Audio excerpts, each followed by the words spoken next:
Hey, what's happening guys? My name is Saurav and welcome to another video for Lemon Solutions.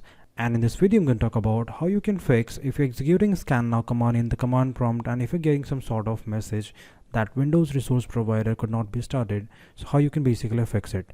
So let me just quickly go to Windows search bar, and if I just type run like command prompt here, and if I run it as administrator, and if I like type the command in order to scan it, basically like sfc/scan now.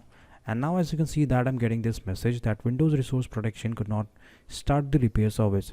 So in order to fix it guys, all you have to do is that you have to execute a sort of command in a few lines of commands in order to fix it. So the first command would be just type this command, and then that is basically scconfig trusted installer start is equal to demand, and once you hit it, the command is now executed successfully. Now you have to enter net start trusted installer, and once you do that, now you can see that the Windows module installer service started running, and now it started successfully. And now this is the last step. Basically you just need to hit this command in order to check whether the files are processed successfully or not.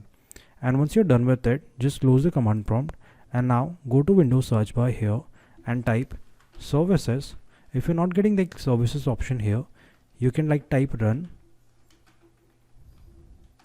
and within the search bar here just type services, and once you hit OK, the services window will open up. And now just search here Windows module installer, and now double click on it, and now as you can see that it's already running. We just have to change the start type to automatic, so that whenever you start your machine Windows, it will automatically start working. So I'll just change to start type to automatic, and then click on apply, and then OK, and then just restart your machine. Once you restart your machine, the issue will be fixed. So this is how you can fix the issue guys. So that's it for today guys. I hope this video was helpful to you. So do not forget to subscribe. Until Saurav here, and I'll catch you guys in my next video. Bye bye.